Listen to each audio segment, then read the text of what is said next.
talk about to your experience. But I also want you to be able to ask questions. So if anybody has questions, just kind of speak up and stop me. I'm going to go ahead and try to share my screen. Let's see here. Uh-oh. Now I've lost it.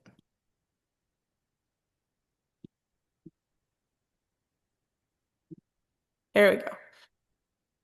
Okay, so my journey to this particular line of work that I do now came about 15 years ago or more, and I developed fear, really quite intense fear for the first time in my life. I'd ridden from the time I was quite young, and I've never been like a super brave, courageous rider, but I had never had fear before.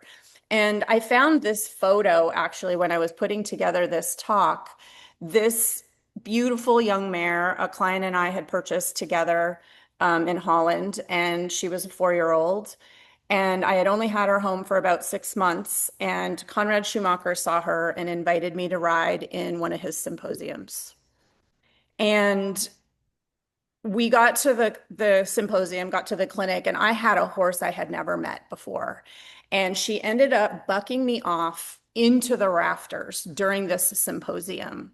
So I had this kind of layered experience of not only having had a really unpredictable traumatic rafters, fell off hard, and following that experience, because it was not only the jarring experience of having a fall and a real rupture with my relationship with this horse, but it was also in front of everybody I knew and their dogs. I mean, it was a huge symposium. So I went home and I developed I would get on this mare and she would flick her ear, or she would, look off into the distance. And I, for the first time, had this same experience that I had seen my students, different students struggle with off and on over the years. So I really like this picture because this was taken several months probably after that experience.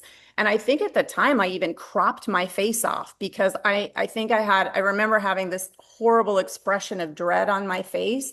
And you can see in this photo that I was riding scared. And it was a real turning point in my career because I felt so compelled to figure out the fear and work through it, because I felt like I was no longer worthy of being a trainer if I couldn't work through it. I was afraid that I was going to get injured on this horse, and the horse and the owner of this horse meant so much to me that I really was motivated to work through this fear. Okay, so this took me on my original journey, which started with myself. And as luck would have it, I was at that time also becoming trained to be a coach. So I was already working with my students on things like goal setting and, personality assessments, and sort of applying lots of coaching tools to my riders. But this experience that I had for myself really took me on a whole new path. So what I do now is really kind of a fun, it's a fun process, and it integrates several different concepts now. Initially, I started out, I like about 90% of what I did was mental skills. And when I first was dealing with my own fear, I went to performance coaches, I went to sports psychologists. And I realized right away that though those tools were really useful and they were mostly derived from cognitive behavioral psychology, they were about thoughts, they were about changing your belief systems, about cognitive repatterning, it wasn't enough, because we are in essence fight or flight animals sitting on fight or flight animals. We're not throwing a baseball or flying down a hill on skis. We are literally in relationship with a fight or flight animal. So that shifted me to starting to integrate something called neuro-linguistic programming, which is really a mind and body integration. And I want to know if you guys recognize this in yourselves or in your students. Most of the riders who come to me who struggle with either self-doubt or anxiety or show nerves or post-traumatic fear or any of those, they experience this really frustrating dynamic, which is their mind is doing one thing. Their mind is saying, I got this, we can do this. Their instructor is saying, you can do this. You're thinking positive. You're trying to push through the fear and do all the things to build your confidence back up. But the body is saying no. The nervous system has patterned over a series of bad experiences or a lifetime of experiences or whatever it is. And our nervous system is saying one thing while the mind is saying something else. Does anybody recognize that experience while you're riding? Because riding is inherently dangerous, our nervous systems tend to actually kick up a notch. Our alarm system, when as humans, our alarm system, when it's working well, our sympathetic nervous system gets activated and it puts us into a fight or flight mode. And it can be to a very mild degree or to a very high degree. And once we're in fight or flight, our prefrontal cortex begins to shut down a little bit. It's more difficult for us to take instruction when we're riding. It's more difficult for us to follow through on what we want to do. It's more difficult for us to memorize dressage tests or show jumping rounds.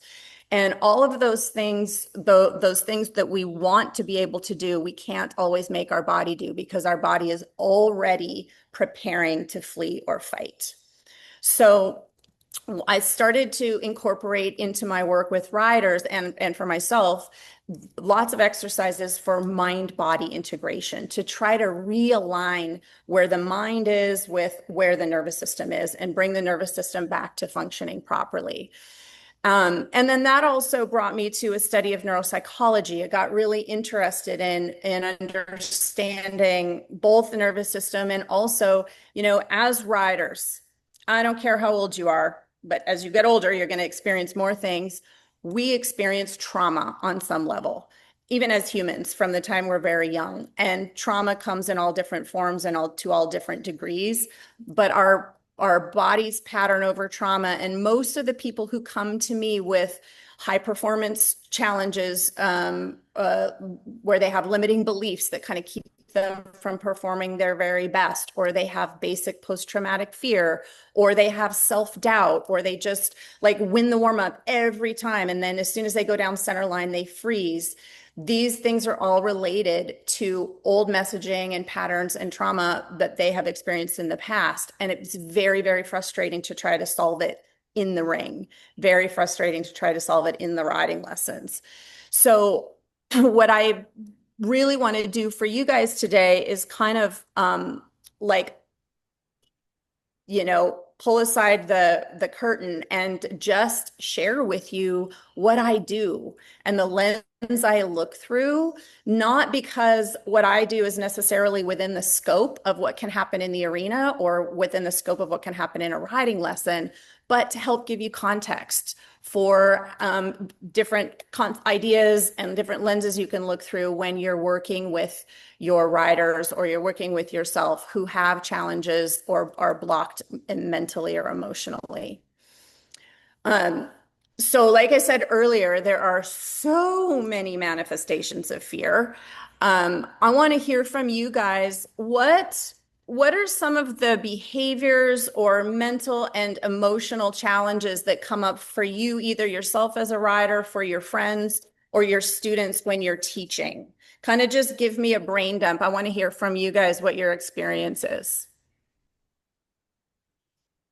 Nobody? My students get to the horse show and they make mistakes they have never made before, and they are a totally different person that I've never met. That's right. They're as soon as they go into fight or flight, you don't recognize them at all. Awesome. What else? Even in a lesson, being unable to do a basic 20-meter circle. I was a student that just can't create the basic line of travel on a 20. Yeah, that's when the basics fly out the window. They're probably really scared. Is that when you feel like they're nervous or they're feeling pressure? I think they're nervous and scared a little bit. Yeah. Yeah. Yeah. So, and that's a common thing too with riders where you know they have the skills, right? You know they can do a 20-meter circle, and yet they just can't seem to be able to do it in a lesson. Good. What else? Lack of focus. I'm sorry, what? Lack of focus. I have a client that somebody can drive down the driveway and starts pulling back on the horse, afraid that the horse is going to do something, even though it's never done anything. So anything can take her focus away from riding. There's just always a fear of whether it's falling, and she hasn't. Something. Good. So that's probably a combination of like what ifing and a lack of focus just in general. And is it because when she's distracted like that, is it because she's afraid something bad is going to happen? Yes. Okay. Yeah. Good. I call that sort of spookiness in the rider. Yeah. Which causes spookiness in the horse. Yes, exactly. It's a vicious cycle. Right. Okay, what else? I think some of them get to the point where they don't hear you. Yes. They're so into themselves that it doesn't matter what you say. That's so true, Lennon. And fear makes us narcissistic, right? Because when I talk about fear, I mean when someone feels a lot of pressure to do well, if they want to please you, if they're afraid something bad's going to happen, if they're just trying to please their dad from when they were 2 years old, fear blocks us from having relationship with the horse, for one thing, right? It creates a barrier with the horse because in that moment, we're just worried about survival. So if you've ever had the experience of like just repeating the same thing over and over to a student, trying to get them to do something and it feels like they're ignoring you, it's because they're in freeze mode. They've just gone so much into fight or flight that they're stuck and their brain actually cannot tell their body what to do. And it's so frustrating. It's just as frustrating for the rider as it is for the trainer. All right. Any other mental, emotional issues that you had come up yourself or that you see in your students? Well, I think all the other very common ones is they stop breathing. Yes. Huge one. And then what happens when they stop breathing? Nothing works. Tense. Nothing works. Everything goes into tension. Yeah. And then once the rider stopped, well, we'll talk about that in a minute. The lack of safety that we feel when we stop breathing. Okay, so here's what I do, you guys. So when somebody first comes to me, I'm always thinking about these 3 buckets because when if you just jump in, let's just say I go to let's say I'm one of the students you've described that's either what ifing or getting really nervous at shows, shutting down, not able to follow instructions. And a lot of these things you guys described overlap, right? They're part of the package. And I'm that rider and I go to a sports psychologist that's just focusing on mental skills. If my body is habitually going into fight or flight for whatever reason, meaning I'm holding my breath, gripping the reins, tipping forward on my crotch a little bit, gripping with my legs, whatever it is. So I'm in that fight or flight mode. The body inherently does not feel safe. So you can say all the mantras you want. You can have as a trainer, you can say all the positive reinforcement. You can have all the positive self-talk you want. But when the body does not feel safe, none of that gets in, which is why as trainers, when we're, kind of saying, bend him to the inside, keep him busy, move him forward. You're okay. Everything's going well. That's not getting in. The rider is just going to stay locked. So what I have learned is that we actually need to identify, based on the presenting symptoms, I'm going to call them, and the diagnosis, where do we need to start with the mind and what I call mindset mastery and retrain the mind? Do we need to start with the emotions? Do we need to retrain the body how to process emotion more efficiently? Or do we need to start with the body and actually create safety in the body by teaching the rider how to regulate their nervous system before we can go back and do the mental skills and the emotional suppleness skills? So we kind of have these categories, and of course there's overlap, but most people, when they come to me, I sort of look at all of these symptoms that they and their trainers have given me, and I kind of identify, okay, where is the place where I need to help them intercept this pattern that's developed? And this is patterns are often, we think, especially as trainers, I think we think patterns are frustrating, right? Because they're hard to get out of, the pattern that happens all the time.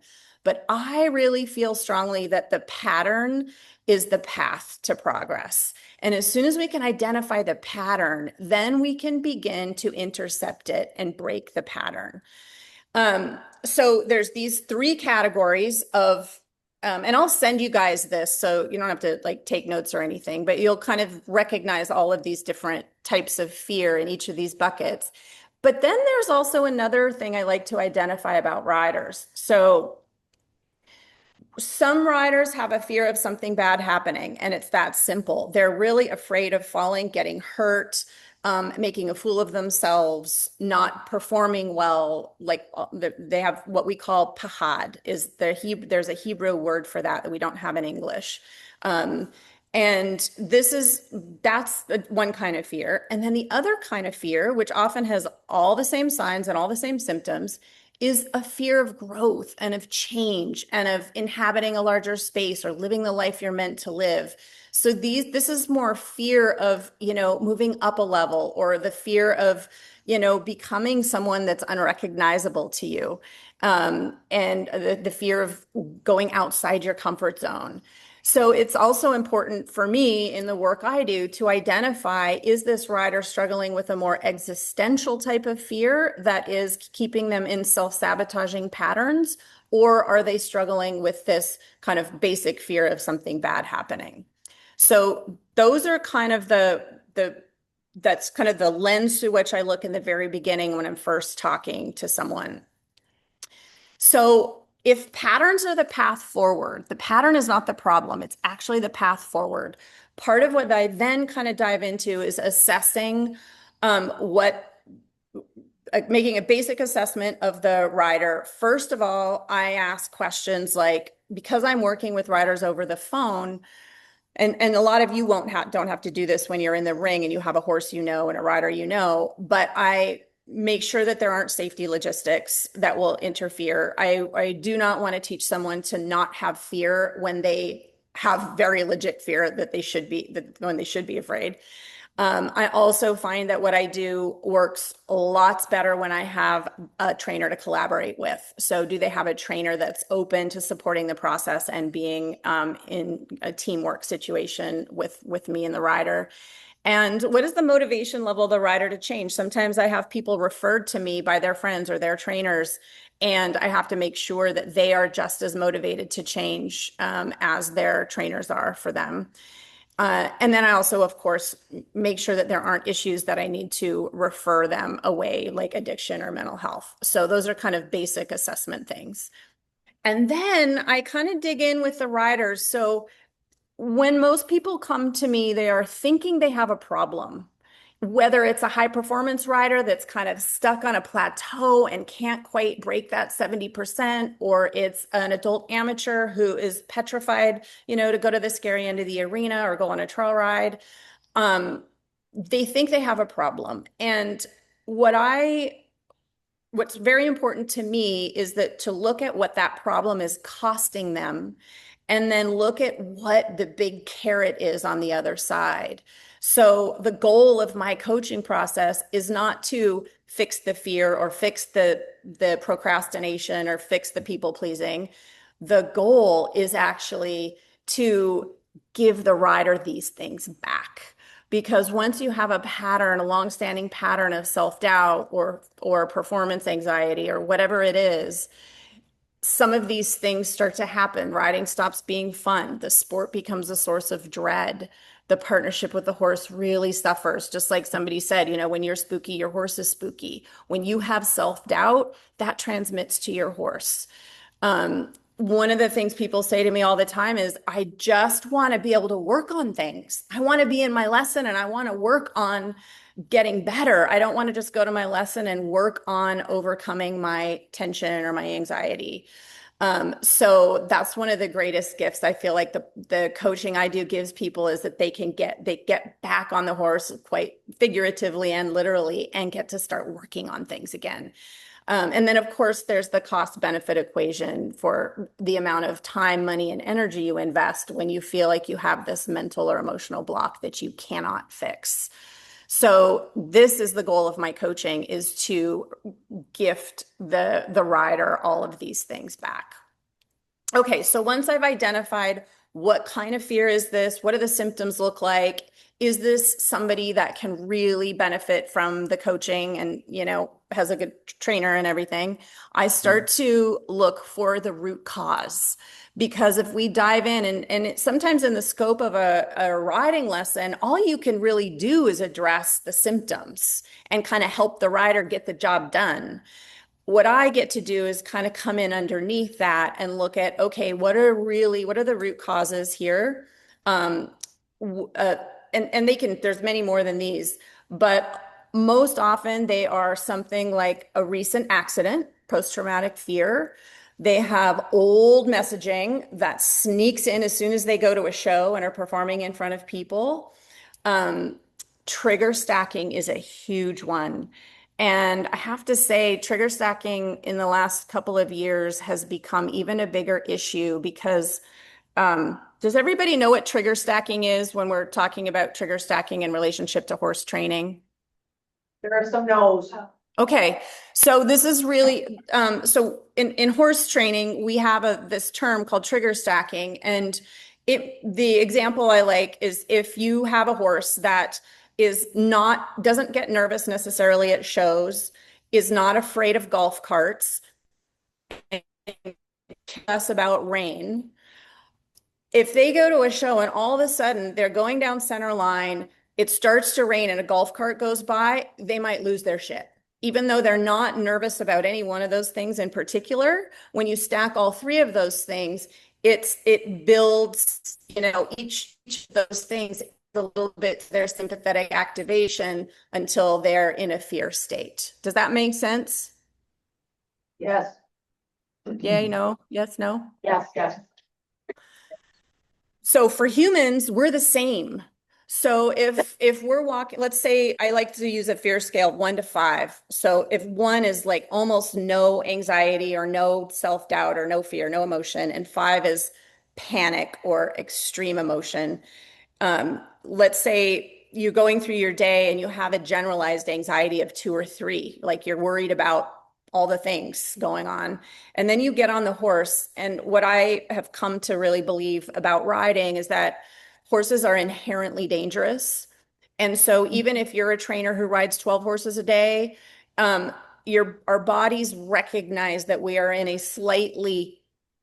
we have a slight threat when we get on a horse. So that goes up another point. And then you add anything else, the bird flying or the truck going by the arena, or, you know, somebody opening the door, and all of a sudden you have a rider who is trigger stacked. They had anxiety, they're now on their horse, and then something spooky happens. Does that scenario ring true with everybody? Can you all picture that happening? Yeah. Yeah. So with trigger stacking, and what happens often, riders their world gets very small because they want to avoid all the things. And so in my coaching, trigger stacking is a great, that's where we want to increase the capacity of the nervous system to handle lots of stimuli and develop in the rider the ability to get out of a sympathetic state, which is the fight or flight state, into a parasympathetic state, which is the calm state. And when we're in a parasympathetic state, that's when we can be relational. That's when we can receive instruction from our trainers. That's when we can help our horses calm down. And one of the is to help riders go from being reactive and responding to all the things their horses do to instead being able to impact the horse. So when the horse spooks or is nervous, we want a rider who knows, has the tools to get into a parasympathetic state and be like, okay, I got you. We can do this. Instead of the rider who goes into a sympathetic state in a fear state and then keeps the horse wound up in, and then both the horse and the rider are in a sympathetic state. So identifying what the root causes are really, really important when it comes to then helping me decide what tools do I want to give this rider or what tools do I want to give their trainer to help them work through things. So limiting beliefs are a big one. We'll talk a little bit more about that in a minute. And then kind of a pattern, we all as humans have a pattern of repressing emotion. And when we, over time, don't repress emotion, because emotion is real, it's actually a chemical, a neural thing in our bodies. When we repress it and hold it in and hold it in and hold it in, it actually gets stuck in our bodies. And then we become very sensitive to triggers because we're always on the verge of crying or yelling, or, you know, if somebody's really short-tempered and frustrated all the time, or if they are always on the verge of tears in their lessons, or if you feel really emotional whenever you go to a show, then there's probably a pattern of holding in emotions. And the coaching I do is partly teaching your body how to process that emotion. So I think one of the big things I want you guys to take away from this is it's not all in your head. There's the emotional component and the physiological components of these challenges that we see in our students and in ourselves that we really need to address in order to be able to get that partnership back.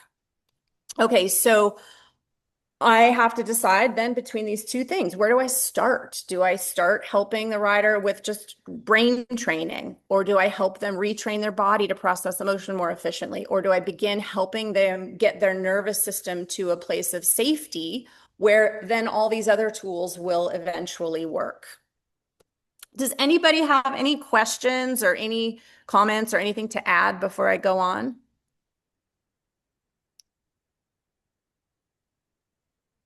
Oh, okay. So I decide where the rider's the most stuck. So some of you described in the beginning these what ifs, the self-doubt, the pressure.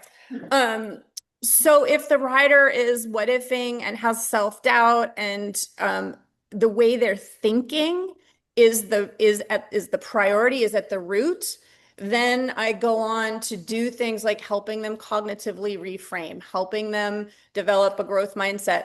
So this growth mindset thing, I know it's kind of trite, but I had this experience a few years ago where I was having people come and I just do an initial like discovery call assessment with them. Like we just talk for half an hour. And they were going away from just this half an hour conversation, and I didn't think we were doing anything, but they were going away and coming back like a few weeks later and saying, oh my gosh, you know, I don't know what happened, but things are better. And I was like, what is happening? We didn't even do anything. I couldn't figure out what was better.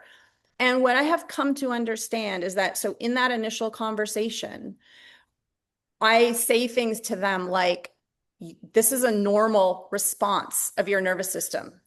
There is nothing wrong with you. I have had this conversation many times before. I normalize what they're going through. And then we start to talk about all the possibilities. We're like, okay, if you want this, these are the different things we could try. And, you know, I kind of enter the process with them so they feel like they're kind of in this, in that there's hope, right? They're in the process.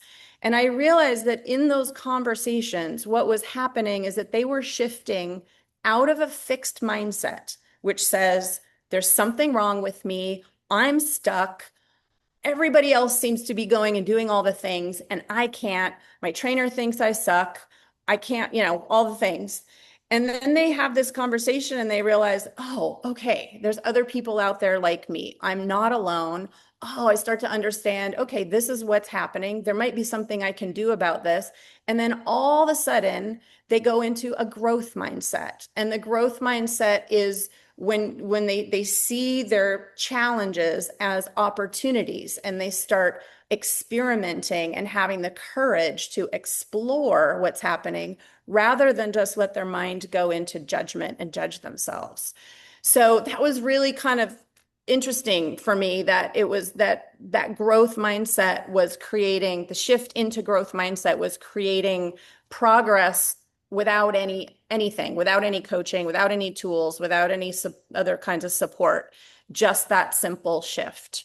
So as trainers, we have the ability to do that in the ring. We have the ability to stay really present with the riders and instead of getting frustrated ourselves, normalize it for them and help them like work through it rather than just kind of like ride over the top of it.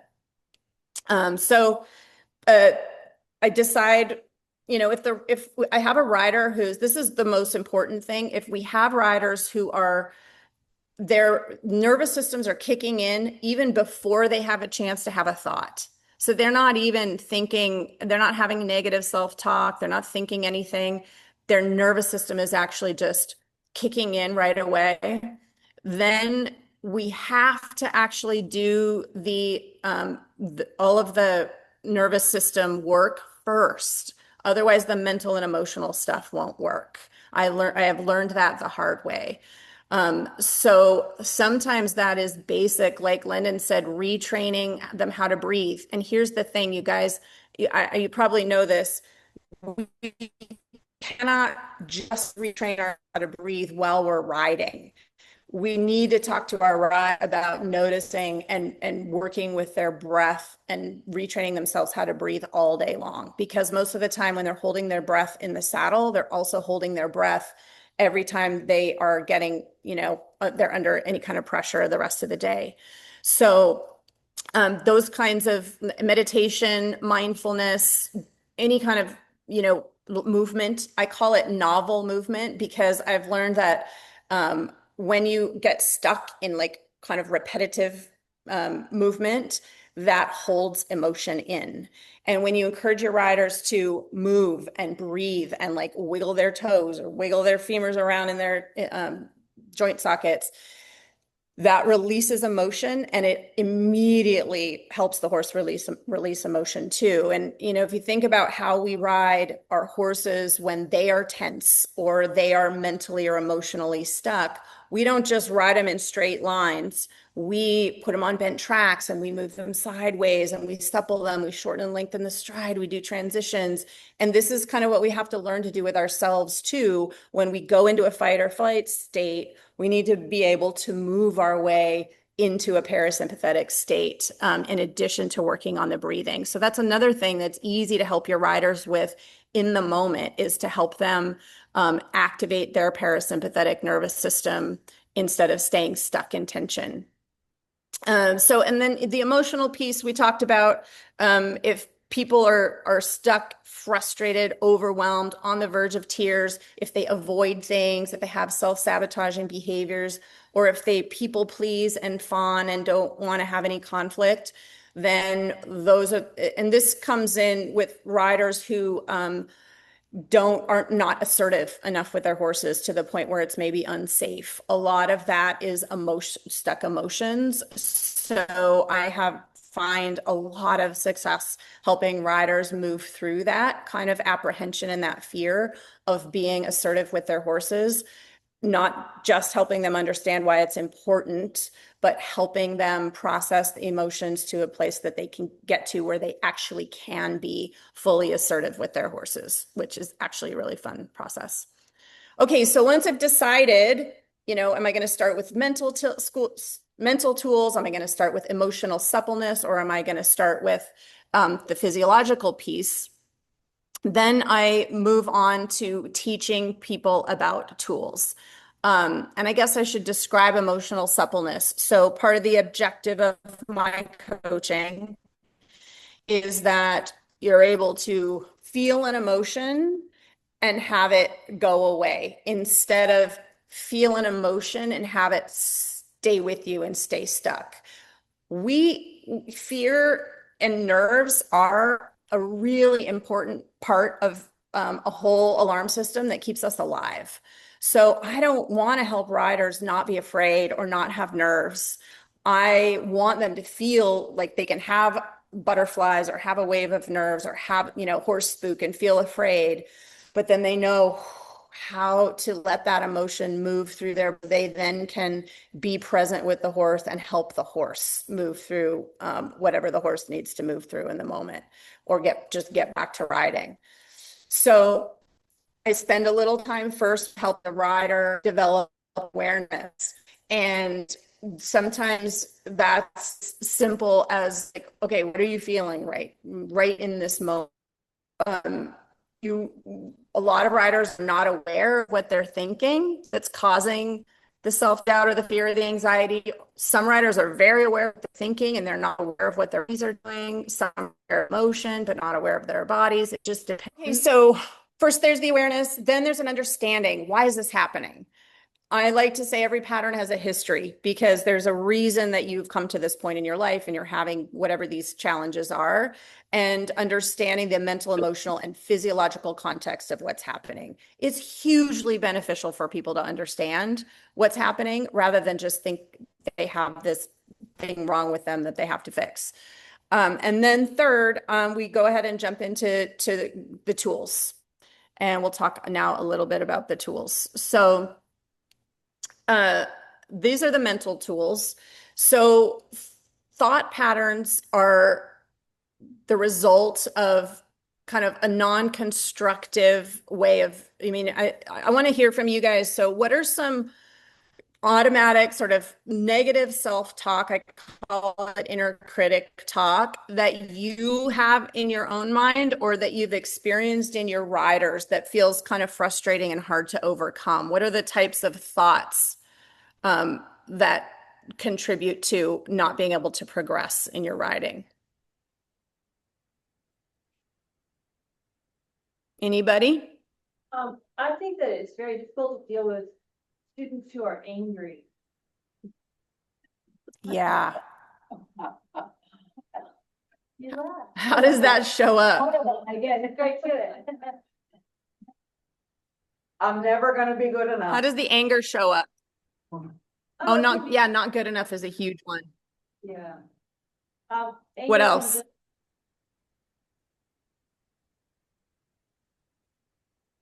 Go ahead. Yeah, how does the anger show up? it can be, it can go into that emotional state where there is crying, there is self-doubt, there's frustration. The horse, I've had to ask them to get off the horse, that kind of thing. So that's really hard. Yeah. Yeah. Overwhelming. It's really hard. Very overwhelming. Yeah. Yeah, and I'm glad you brought that up. We're going to talk in a minute about that pattern and how even, as a trainer in the ring, you can start to help get underneath that a little bit and break that pattern, because thoughts really are the generation. Thoughts generate our emotions, and our emotions are what generate our physiological responses. So it really does all start with those thought patterns that we have. And when we have internalized beliefs that we're not even aware of sometimes, they actually drive these kind of behaviors. If you have students who kind of perpetually don't ride between their lessons and show up demoralized, or they, consistently can't memorize their dressage tests and get frustrated with themselves, or they want to talk through the whole lesson to avoid riding. They know if they talk long enough, maybe there won't be time to canter, all these kinds of patterns. These are patterns you can start to notice and catch and correct. So the purpose of the mindset tools that I use with riders is to help them shift over time from a habitual to an intentional pattern. And then it can help them return to being in emotional states that are really conducive to riding instead of not constructive for riding. And that's a catch and correct process. So it's not enough to just teach a rider one thing one day or have them develop a self-talk or a mantra or whatever it is. they actually have to be so aware of their thought patterns that they can catch and correct it all the time, not just when they're riding, but catch and correct it all the time to kind of take that superhighway of negative thoughts and redirect that into thoughts that are really going to benefit them in the long run. So goal setting is a big part of the mental piece of this, and the goal always becomes the strategy. And so by that, I mean, when I have riders set goals, I have them really step out of where they are now into where they want to be and identify the language. Why is this goal important to them? Use language to describe. If they want to get a 70% in 3 months at a show, that's not enough. I want to hear from them. What is that going to feel like? What is the partnership with the horse? How is that going to have evolved in 3 months? How is their riding going to have evolved? What are other people that are watching them ride going to think? What do they want other people to experience when they ride? So that these goals are really a powerful thing that they can then start to insert into their thoughts as part of their catch and correct. So when they go to the negatives, all the negative BS about how unworthy they are and, how crappy they are, instead it's like, oh no, I can enter that place where I'm going to be 3 months from now, that partnership, that feeling, that emotional state. So goals are can be a lot more useful than just sort of setting the goal and having it out there. I'm not going to go over a lot of this stuff in detail because my goal is to give you guys kind of a big picture of the big picture context of this. But the mantras and the internal language we use, I guess we'll just have to pause when that happens. You guys can tell me when it happens. So these are the mental tools. We're going to go on to, let's see. So if the emotional piece of this is, what are some self-sabotaging behaviors or patterns you guys notice in yourselves or in your riders that prevent progress in your riding? Not riding. Yeah. Did you Not hear that? riding. Riding. What was that? Not riding. Yep, that's a big one. Any others? I have one that when one thing goes wrong, you just watch her body crumple, and everything that doesn't go right from then on is evidence of what she's telling herself. See, that not working is because I am a failure. Yeah. And that's huge. The inner critic loves to prove that it's right. It will try to pick up on anything that happens to prove, yeah, you see, I really do suck. And then the catastrophizing happens. And that's also really hard. That kind of thinking makes it really hard to overcome mistakes too. And then you can see that emotional spiral happen. So that's an emotional trigger. So for that rider, learning to process emotion really efficiently and being able to have a bad thing happen and recognize it, process the emotion and kind of get back to a neutral place would be hugely beneficial. And a lot of times, do you guys ever see riders who seem to have emotional reactions that are exaggerated relative to the situation? Like they seem to be much more frustrated or much more emotionally upset or much more afraid than the situation warrants? Yes, definitely. Yeah. So that's a big one. So that's what we call a trigger, is when you have a past experience or past messaging that caused at the time a big emotional response. So let's say, I have a great example. I have a rider who, when she was a young adult, she had a really abusive trainer. And that was so traumatic for her as a sensitive young adult that now when her current trainer, who's amazing, when she just even raises her voice or makes any kind of constructive criticism, she goes into freeze mode. She kind of shuts down, feels a ton of pressure, feels so much self-doubt that she kind of stops functioning. And so she had not even made that connection when we started working together. So And the only reason that connection is important, I mean, this doesn't have to become like big therapy, long therapy sessions or anything, but when you can make that connection, then and start to understand what's happening, you can begin to pattern the way that you're responding, the way you are interpreting those that trigger experience. And most recently, my client she was getting nervous when her trainer came into the ring. She told her trainer this, and they did all kinds of fun things to help repattern her nervous system around like what it looked like for her trainer to come into the ring, that it didn't mean pressure. It actually meant fun. They got really silly and they got, kind of made it a more joyful experience. The riding lesson became kind of entertaining and funny rather than super pressure filled and serious. And so that helped this rider repattern that. And then she was also able to repattern around other experiences that have a lot of pressure by creating the humor in her own mind. And so for her, humor was the alternative to the intense pressure that she felt when her trainer came into the ring. So there's lots of different creative ways you can start to repattern.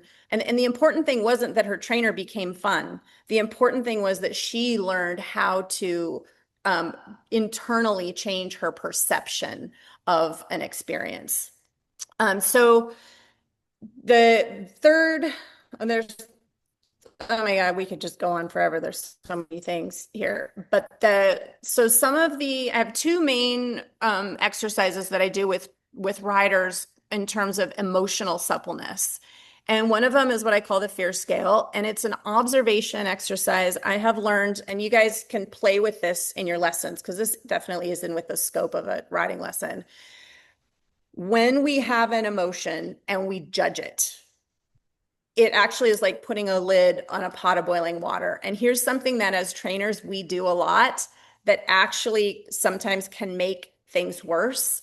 And if let's say we have a rider who's nervous or afraid and is afraid the horse is going to spook or something. And we say, the horse is fine. There's nothing to be afraid of. It's okay. She's perfect. She's never going to do anything wrong.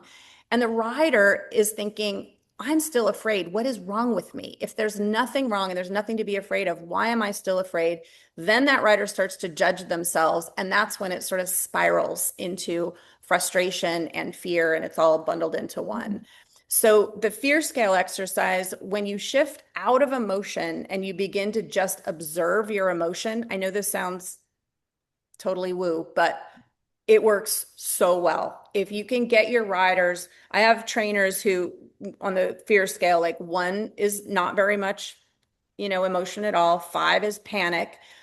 The trainer can just say, okay, where are you at? 1 to 5. And the rider will say, oh, I'm at a 3.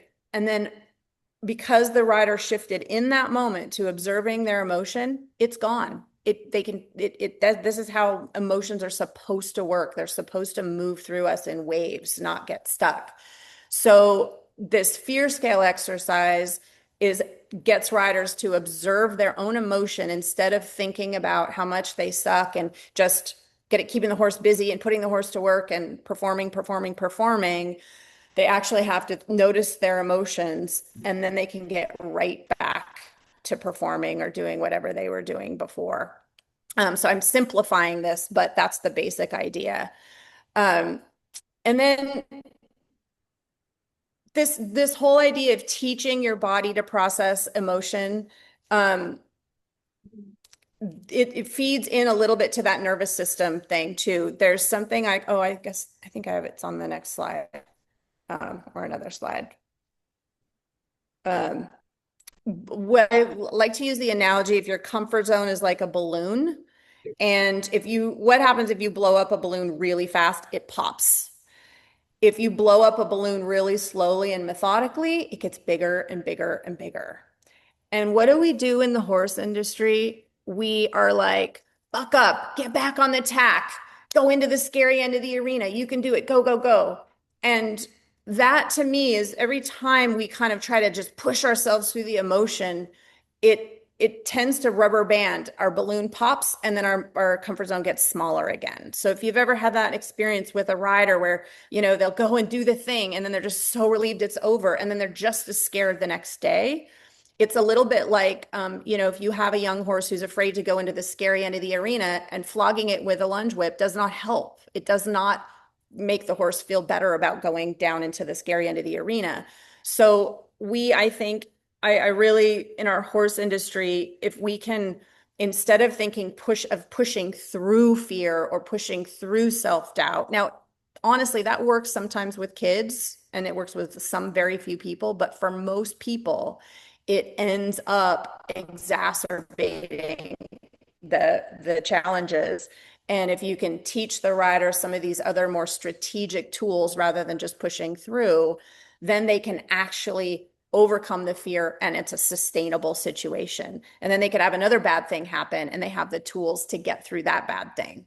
So the nervous system, when we are observers of our emotion, we are then able to help our nervous system continually come back to this sense of safety.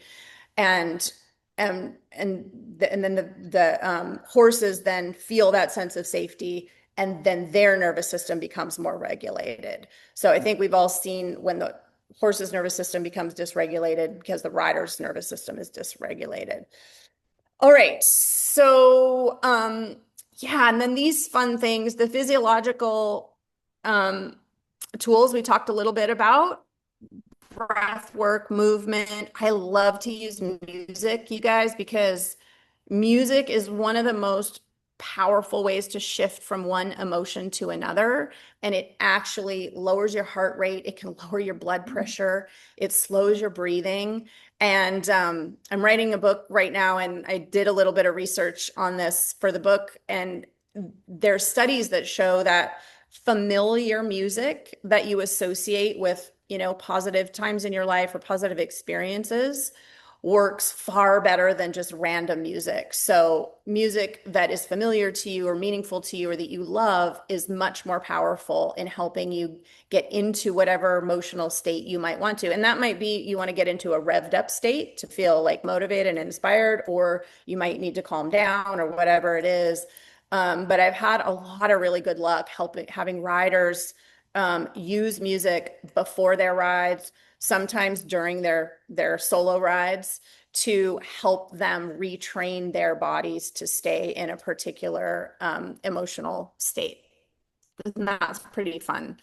And then mindfulness and meditation, again, that also helps give the rider the experience of being in a parasympathetic state. So it's not just about them needing to learn to stay in a parasympathetic state when they're riding, but building a muscle around accessing that parasympathetic state all day long, so that when they are riding, they have the ability to do that. So that's why meditation and mindfulness exercises can be so beneficial for riders, because it helps them build a muscle when they're not in the tack that they can use when they are riding. Does anybody have any questions or anything to add about any of this? Giving us a lot to think about. Yeah. I had a question. I noticed in the Yeah. beginning of the PowerPoint, you referenced the book, The Body Keeps the Score. I love that book. It's amazing. Yeah. I wondered if in your experience, because you mentioned making referrals on for anything, have you ever referred anybody on for like EMDR or neurofeedback as part of this? Because those are also huge tools. Yes, I refer people to EMDR, brain spotting, trauma. A lot of people come to me with some of the symptoms, that we sort of listed in the beginning. And then we get into it and they realize, oh, that's what's happening.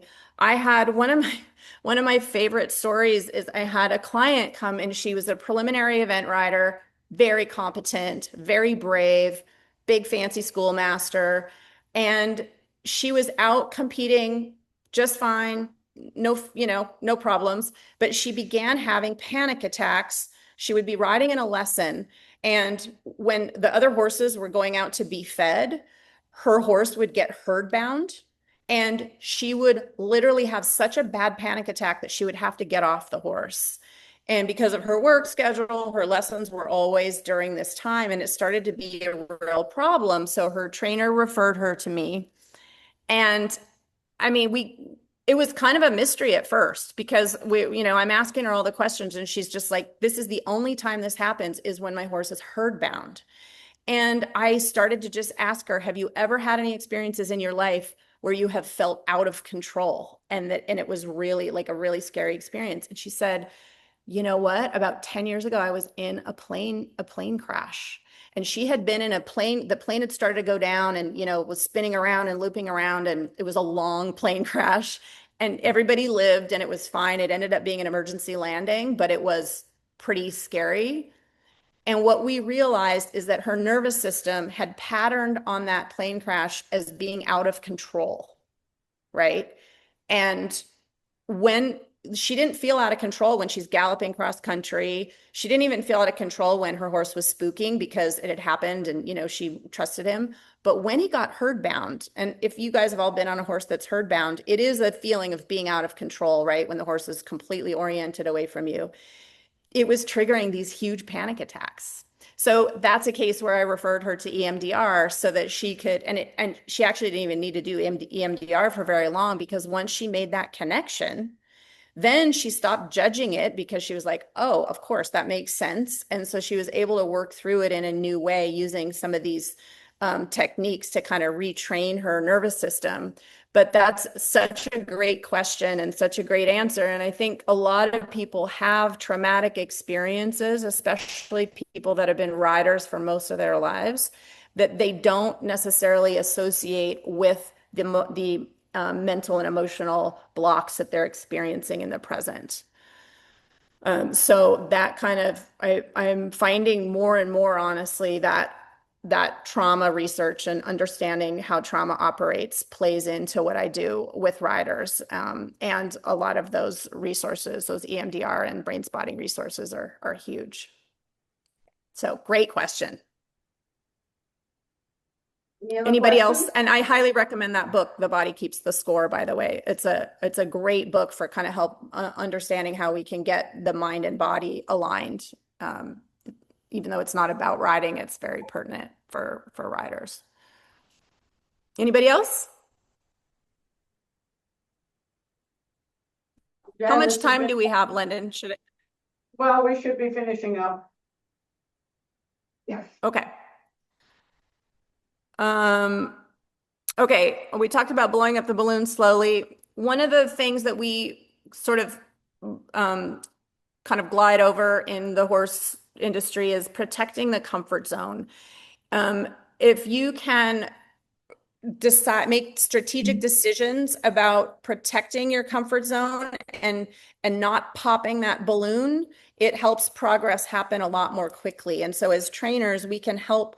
It's always okay to kind of break things into small pieces, bring things down. If you have a rider who is afraid or has anxiety, find out where the comfort zone is and get in it, and then gradually work your way out of it instead of kind of continually challenging them to do things that are super hard. The other thing that I find is really useful is the open door theory. I have a lot of riders who come to me that are afraid to canter. Cantering is another thing that sort of triggers this out of control aspect of our nervous system fears. And if I say to them, no cantering, don't canter for 3 weeks, don't canter until I talk to you next, and they're petrified to canter, they inevitably are dying to canter, even if they haven't wanted to canter. Because when you take away the I have to, I should, there's something wrong with me, and you give somebody a choice, it's much like when you're working with a horse at liberty and you turn away from them, and that's the moment that they come up to you. Giving yourself choice, it can have a big impact on your ability to expand your comfort zone and completely change your experience. So I'm going to end with this because I think it's an important way that you can, in the ring, help your students. We have two kinds of communication that I like to talk to trainers about. One is directive, which is what we have to be directive when we're riding, especially, you know, when we're dealing with 1,200-pound animals. When we're directive, we're telling the rider what to do. We're giving them technical corrections. We're assuming that they're in a regulated state where they can hear us and understand us, and that we can impart our knowledge to them. We might, in a situation where they're amped up, where they're at a horse show and they feel a lot of pressure, or they are being perfectionistic, or they're feeling anxiety or fear, we might say things to them like, try to relax, keep him busy, more bend, more leg, more outside rein, sit up, get off his neck, all that kind of stuff. Those are all directive, and they're not wrong, of course. They're right. These are all things that the rider needs to do. But like we discussed earlier, if you have a rider that is in a state where they are not able to, you know, take direction or even to follow their own thoughts, then it can be a very frustrating exercise to try to get that rider to do what you wanted to do. So we can switch into transformative communication, which actually changes how the rider relates to the horse. It works at the level of helping the rider with their physiology, with who they think, how they're showing up, who they're being in the moment, their experience of themselves. It might feel a little slower, but it helps bring the nervous system down and helps get them into a state. So you might remind the rider to breathe. You might ask them, who does your horse need you to be right now? How do you need to show up for your horse? Remember why you do this. Why are you here? Why does this matter to you? You've got this.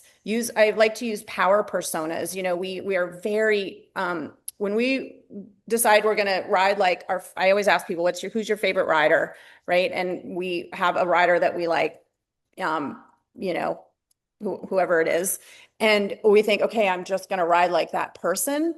All of a sudden, we can take on qualities that we have inside of us, and we can embody those qualities that we appreciate in the other rider. So using power personas, reminding riders like who their power persona is so they can emulate their favorite riders when they start to kind of lose it. All of these are examples of transformative communication that can be far more effective than directive communication when you have a rider who is having a dysregulated nervous system moment. All right. So these are some of my takeaways. What are some of your takeaways? I know I kind of rushed through some of this, or takeaways and or questions.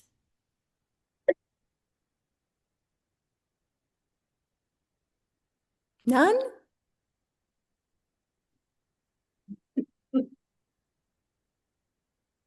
All right.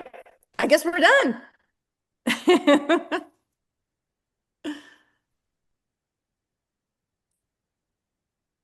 No takeaways? One thing that you said that I love just here at the end is about opening the door. Yeah. I love thinking about it that way. Yeah, opening the door to have choice. Anybody else?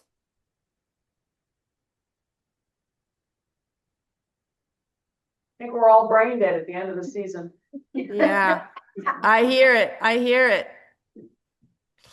Well, thanks, you guys. I'm glad we were able to do this. I know it's a little bit hard with the shaky internet and being so far away, but I really appreciate you guys showing up at the end of the season, even though you're probably packing up and getting ready to go home. Well, we really appreciate what you've done to put this together, Jen, and thank you very, very much. Yes, thank you. You're welcome. Thanks for having me.